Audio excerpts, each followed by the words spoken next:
नमस्कार। राज judicial classes के YouTube channel पे आपका स्वागत है। और आज हम लोग जो है स्पेसिफिक रिलीफ एक्ट के कुछ मोस्ट इम्पॉर्टेंट क्वेश्चन की चर्चा करेंगे और जो आपको किसी भी परीक्षा के लिए जिसमें ये सब्जेक्ट शामिल है बहुत फ़ायदेमंद रहेगा। तो शुरुआत करते हैं इसकी चर्चा।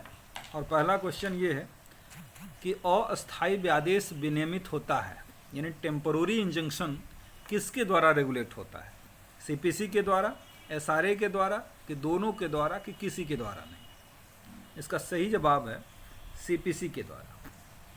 ध्यान रखिएगा, आप लोगों के जो क्वेश्चन आते हैं ऑब्जेक्टिव में, तो उसमें दो तरीके की चीज़ें होती हैं। एक जो है टेम्पोररी इंजंक्शन और दूसरा होता है परपेचुअल इंजंक्शन।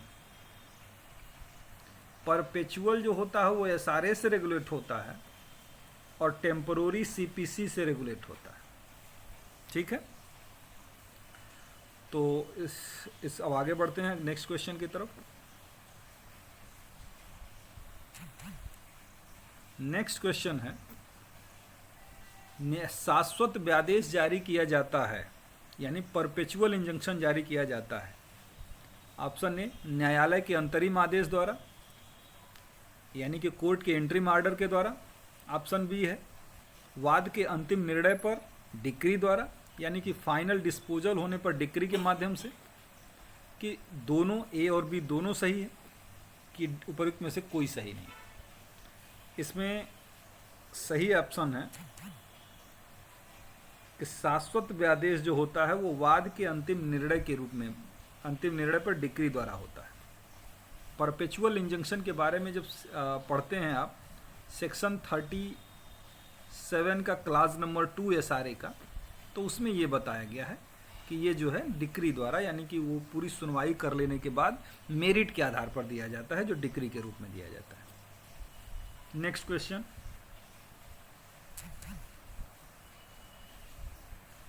नेक्स्ट क्वेश्चन है कि धारा 34 के अंतर्गत हैसियत या अधिकार की घोषणा का प्रभाव,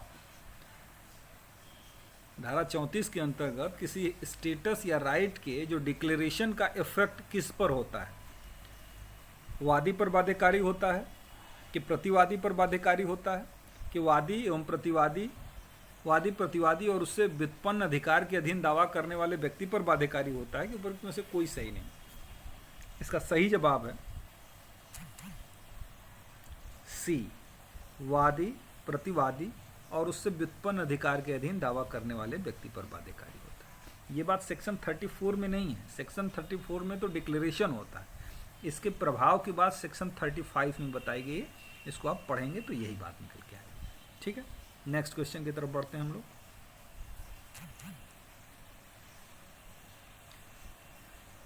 न्यायालय कब लिखत को रद्द कर सकता है? न्यायालय कब इंस्ट्रूमेंट को कैंसिल कर सकता है? जब वह शून्य हो, जब वह शून्य करणीय हो। ऑप्शन सी है कि जब वह शून्य या शून्य करणीय हो के रूप में से कोई नहीं। आप इसका आंसर बड़े आराम से बता सकते हैं, ऑप्शन नंबर सी, कि जब न्यायालय जब वह शून्य या शून्य करणीय हो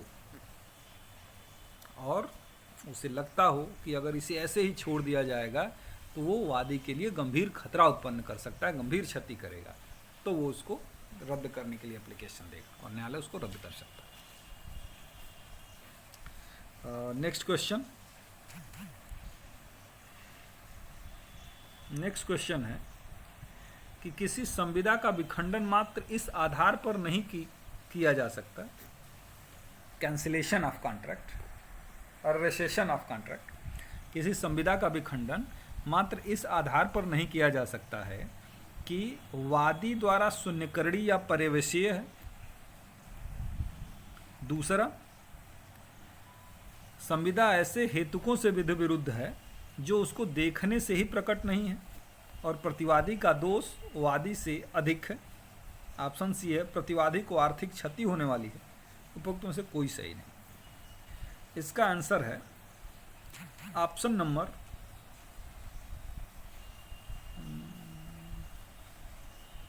ये सी, क्योंकि ए और बी तो है। सेक्शन 27 जब आप पढ़ते हैं तो सेक्शन 27 में है कि वादी द्वारा शून्यकरणीय है या प्रवेशीय है, या ऐसे विधि हेतुकों से विधि विरुद्ध है जिसमें वादी का दोष जो है प्रतिवादी से कम है, यानी प्रतिवादी का दोष ज़्यादा है, ये आधार उसमें नहीं है। तो इसमें ऑप्शन नंबर सी होगा। नेक्स्ट क्वेश्चन,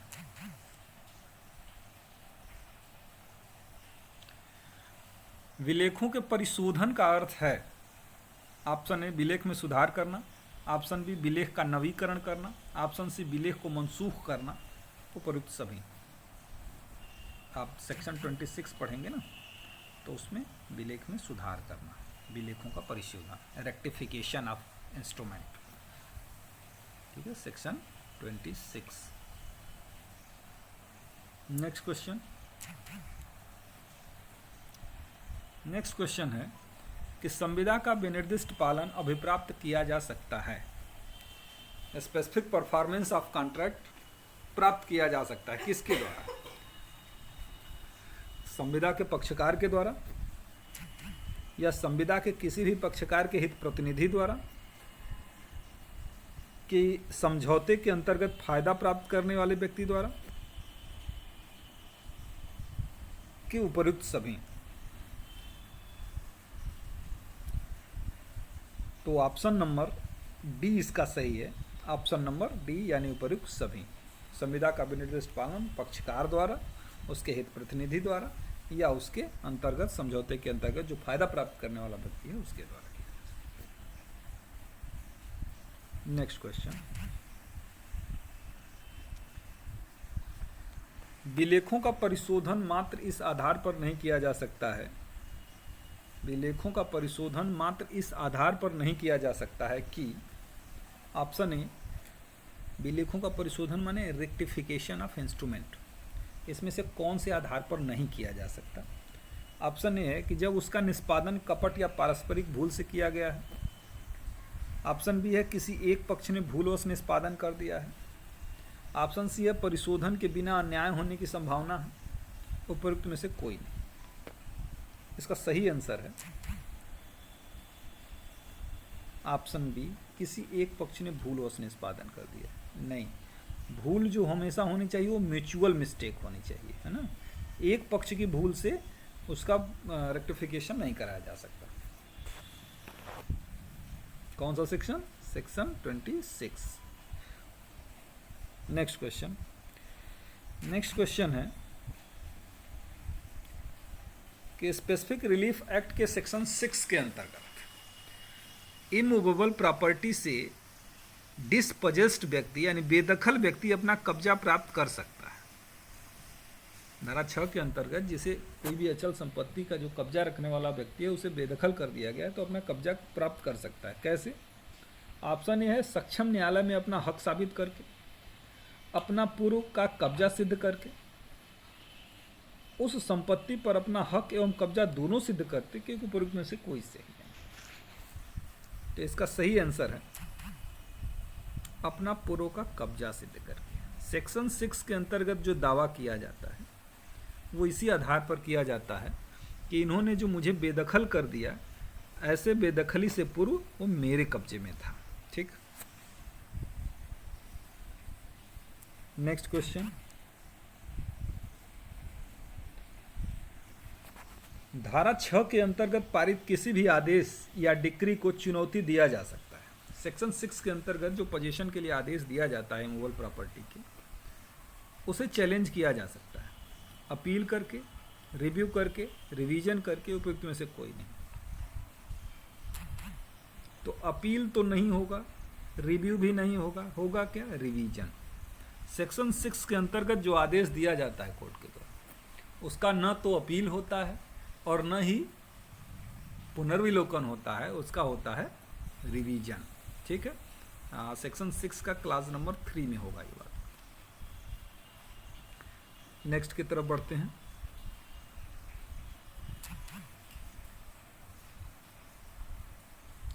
अगला क्वेश्चन है कि स्पेसिफिक रिलीफ एक्ट की धारा 6 के अंतर्गत किसी अचल संपत्ति के कब्जे से विधि द्वारा विहित प्रक्रिया से भिन्न रीति से बेदखल किया गया व्यक्ति उसका पुनः कब्जा प्राप्त करने के लिए वाद ला सकता है। यानी धारा 6 के अंतर्गत जिसे बेदखल कर दिया गया है वो फिर से कब्जा प्राप्त करने के लिए सूट फाइल कर सकता है कितने समय के भीतर बेदखली किए जाने से? 6 महीने के भीतर, 1 वर्ष के भीतर, 2 वर्ष के भीतर या 12 वर्ष के भीतर? सेक्शन 6 के अंतर्गत 6 माह के भीतर। और अगर सेक्शन 6 के अंतर्गत 6 माह के भीतर उसे सूट फाइल कर देना, अगर 6 महीना बीत जाएगा तो सेक्शन 6 के अंतर्गत तो रिलीफ नहीं पा सकता। तब उसके पास ऑप्शन होगा, वो टाइटल के आधार पर सेक्शन नंबर 5 में जो बताया गया है वो सीपीसी के अंतर्गत वो हक साबित करके ले सकता है। तो यहाँ सेक्शन 6 के लिए कितना है? 6 महीने। धारा 5 के अंतर्गत कितना है? 12 वर्ष। ठीक है, तो याद रखिएगा, प्री में ये भी सवाल होता है कि धारा 5 के लिए हक के आधार पर जब दावा किया जाता है तो उसके लिए लिमिटेशन कितनी है? 12 साल। लेकिन सेक्शन 6 के अंतर्गत जो प्रायर पोजीशन के आधार पर दावा किया जाता है तो उसके लिए लिमिटेशन कितनी है? 6 महीने। नेक्स्ट क्वेश्चन, न्यायालय की संविदा के किसी भाग का विनिर्दिष्ट पालन का निर्देश, मतलब स्पेसिफिक परफॉर्मेंस का आदेश क्या एक पूरे कॉन्ट्रैक्ट के एक पार्ट के लिए भी दिया जा सकता है? ऑप्शन ए है कि दिया जा सकता है, बी है नहीं दिया जा सकता, सी है धारा 12 में उपबंधित दशाओं में दिया जा सकता है, और ऑप्शन डी है उपयुक्त में से कोई सही नहीं है। इसका तो आंसर आप दे ही सकते हैं कि ऐसे जनरली नहीं दिया जा सकता, लेकिन धारा 12 में उपबंधित दशाओं में दिया जा सकता है। धारा 12 का क्लास नंबर 2, क्लास नंबर 3 और क्लास नंबर 4 किसी पार्ट के स्पेसिफिक परफॉर्मेंस का आदेश देने का नियम बताती है। नेक्स्ट क्वेश्चन,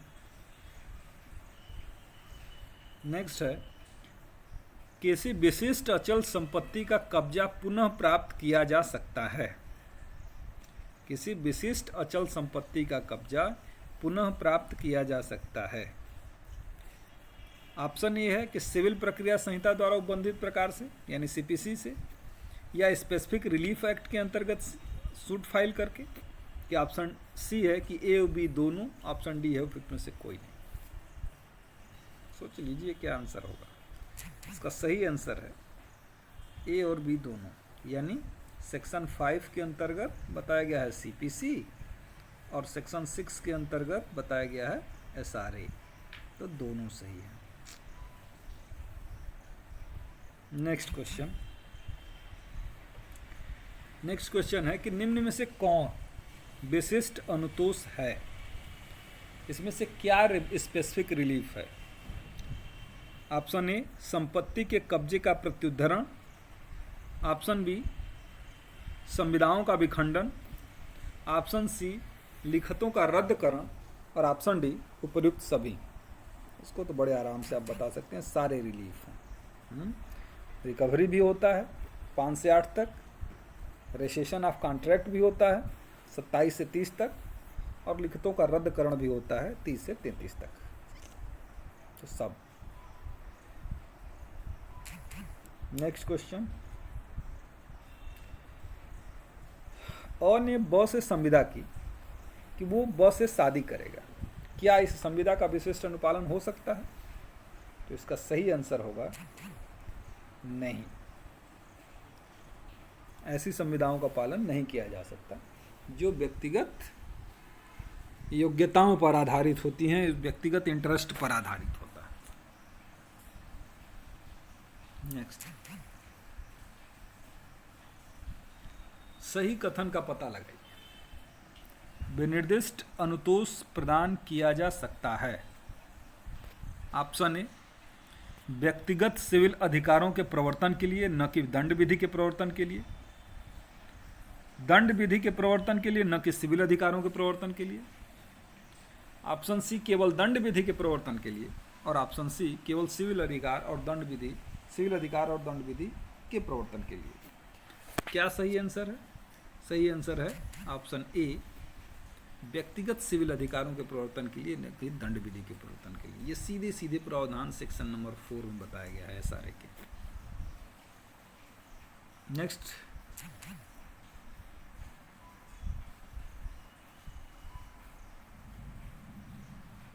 अस्थायी व्यादेश के संबंध में गलत कथन का पता लगाइए।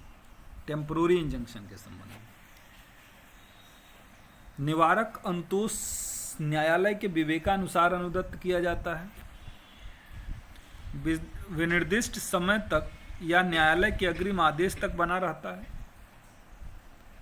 सिविल प्रक्रिया संहिता द्वारा विनियमित होता है। वाद के किसी भी प्रक्रम पर प्रदत्त नहीं किया जा सकता।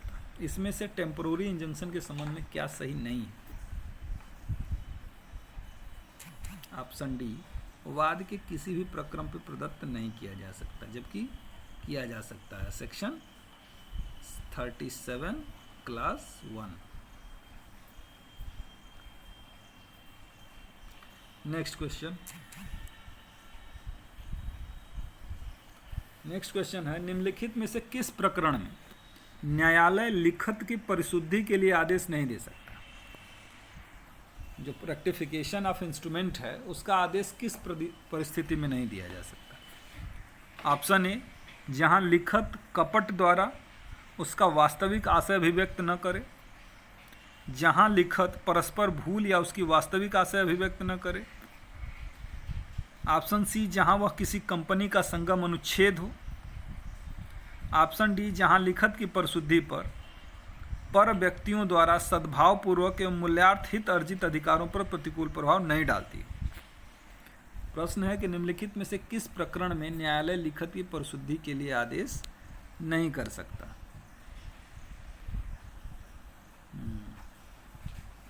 ये ऑप्शन नंबर सी, लिखत की परिशुद्धि का आदेश उस मामले में नहीं दिया जा सकता जहां कि वो कंपनी का संगम अनुच्छेद हो, यानी आर्टिकल ऑफ एसोसिएशन हो। ऐसा इंस्ट्रूमेंट को सुधारने का आदेश नहीं दिया जाता। ये बात आप लोगों ने सेक्शन 26 में ही फर्स्ट पैरा में ही आप पढ़ते हैं। नेक्स्ट क्वेश्चन है कि कब आज्ञात्मक व्यादेश अनुदत्त नहीं किया जा सकता?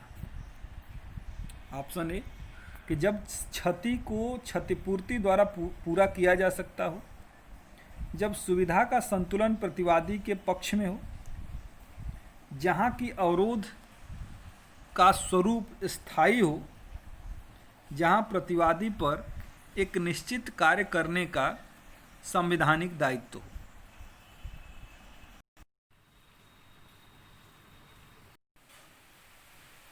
तो इस प्रश्न का आंसर होगा ऑप्शन नंबर ए, यानी कि जब क्षति को क्षतिपूर्ति द्वारा पूरा किया जा सकता हो। सेक्शन नंबर 39 आज्ञापक आदेश के संबंध में प्रावधान करती है, उसको देख लीजिएगा। ठीक है, बढ़ते हैं नेक्स्ट क्वेश्चन की तरफ। नेक्स्ट क्वेश्चन है कि निम्नलिखित में से कौन सी शर्त धारा 8 के प्रयोज्यता के लिए आवश्यक नहीं है? आपके सामने ऑप्शन है, आप उसको पढ़ लीजिए। इसका सही जवाब है ऑप्शन नंबर ए, प्रतिवादी संपत्ति का स्वामी होना चाहिए। ये जरूरी नहीं है। सेक्शन 8 के लिए ये तो जरूरी है कि उस व्यक्ति को पोजीशन देना है जो कि स्वामी नहीं है। देने वाला स्वामी नहीं होना चाहिए, लेकिन लेने वाला स्वामी हो भी सकता है और स्वामी नहीं भी हो सकता है। तो सेक्शन 8 का प्रोविजन है ये। ठीक है, नेक्स्ट क्वेश्चन की तरफ बढ़ते हैं आगे। नेक्स्ट क्वेश्चन है कि अधिनियम की धारा 6 के अंतर्गत उसकी सहमति के बिना कब्जायुक्त व्यक्ति के द्वारा इमूवेबल प्रॉपर्टी के संबंध में कब्जा प्राप्ति का वाद संस्थित नहीं किया जा सकता। तो इसके लिए तो सीधे आंसर आप बता सकते हैं, देख लीजिए। इसका सही आंसर है ऑप्शन नंबर ए, यानी शासन के विरुद्ध, सरकार के विरुद्ध धारा 6 के अंतर्गत कार्रवाई नहीं की जा सकती। तो यही सही ऑप्शन है। नेक्स्ट क्वेश्चन की तरफ आगे बढ़ते हैं हम लोग। नेक्स्ट क्वेश्चन है कि सेक्शन 37 स्पेसिफिक रिलीफ एक्ट 1963 के अंतर्गत सूट के प्रचलन के दौरान प्रदत्त किया गया व्यादेश जाना जाता है। यानी कि जब सूट कंटिन्यू हो उस दौरान किया जाने वाला आदेश जाना जाता है, कौन सा व्यादेश कहलाता है? तो वो होता है टेम्परोरी इंजंक्शन। ठीक है, सेक्शन 37 का क्लास नंबर 1 टेम्परोरी इंजंक्शन के बारे में बताता है, और जो यही बताता है कि वाद के किसी भी प्रक्रम पे वो दिया जा सकता है, किसी भी स्टेज पर सूट का। नेक्स्ट क्वेश्चन की तरफ बढ़ते हैं हम लोग कि संविदा के विनिर्दिष्ट पालन का वाद खारिज होने पर क्या संविदा के भंग के लिए प्रतिकर का दूसरा वाद पोषणी है? इसका सही जवाब है नहीं। एक बार जब स्पेसिफिक परफॉर्मेंस का सूट डिसमिस हो गया तो कंपनसेशन के लिए सूट फाइल नहीं किया जा सकता। ठीक है, हाँ, अल्टरनेटिव किया हो सकता है, मतलब आप समझिएगा उस अंतर कि एक ही मामले में अल्टरनेटिव कि हमको स्पेसिफिक परफॉर्मेंस का करवा दीजिए या कंपनसेशन दे दीजिए, ये तो हो सकता है, लेकिन एक बार जब डिसमिस हो गया स्पेसिफिक परफॉर्मेंस का तो फिर कंपनसेशन का सूट नहीं होगा। ठीक है, तो ऑप्शन नंबर बी सही आंसर है। नेक्स्ट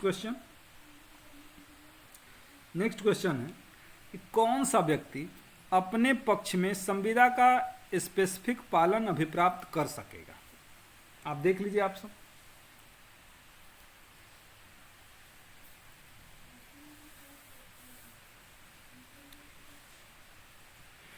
ये समस्या है, ये प्रॉब्लम है सेक्शन नंबर 15 पर आधारित, और सेक्शन नंबर 15 के अंतर्गत इसका सही आंसर होगा ऑप्शन नंबर डी। आप जानते हैं कि कौन से व्यक्ति के पक्ष में संविदा का स्पेसिफिक परफॉर्मेंस कराया जा सकता है, यही है सेक्शन नंबर 15 में बताया।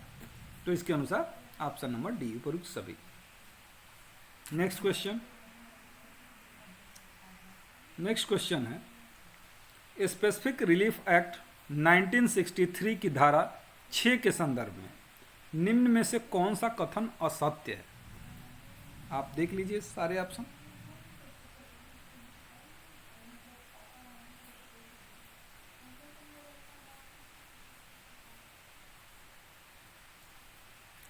इसका सही ऑप्शन है ऑप्शन नंबर ए, यानी यह धारा एक व्यक्ति को संपत्ति पर अपना हक स्थापित करने से वर्जित करती है। ये बात गलत है, क्योंकि सेक्शन 6 का क्लास नंबर 4 मतलब लास्ट क्लास है, जिसमें यह बताया गया है कि इस धारा के अंतर्गत जब कोई व्यक्ति असफल हो जाता है, यानी वो कब्जे के आधार पर साबित नहीं कर पाता या 6 महीने बीत जाते हैं तब वो कार्यवाही करना जाता है, तो वो सेक्शन 5 जो बताता है टाइटल के आधार पर जो सीपीसी के अंतर्गत कार्रवाई करने से नहीं रोकता। ठीक है, तो ये बात गलत है। Next question, specific section 6 specific relief act के अंतर्गत स्थावर संपत्ति के कब्जे के लिए वाद लाया जा सकता है कितने दिनों के भीतर? जिस दिन बेदखली की गई उसके 6 महीने के भीतर। ठीक है, ये भी सेक्शन 6 में ही बताया गया है।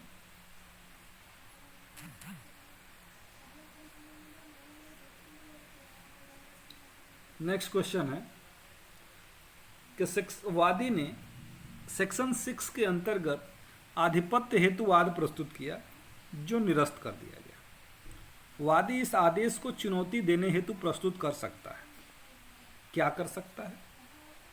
ये कर सकता है रिवीजन के लिए। ठीक है, तो सही option D. Next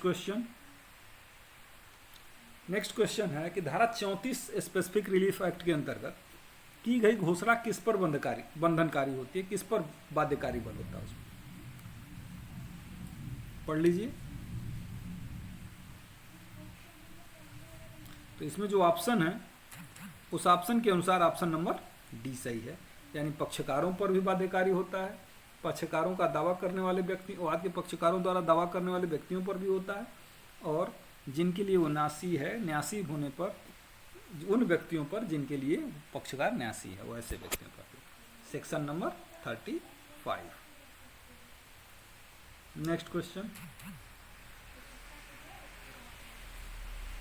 specific relief act के सेक्शन 39 के तहत मैंडेटरी इंजंक्शन दिया जा सकता है पारिवारिक भंग के निवारण करने के लिए, अपेक्षित कार्य के पालन को विवश करने के लिए। ए और बी दोनों, कोई नहीं। इसका सही आंसर है ए और बी दोनों, यानी पारिवारिक भंग का निवारण के लिए और कार्य को पालन को विवश करने के लिए।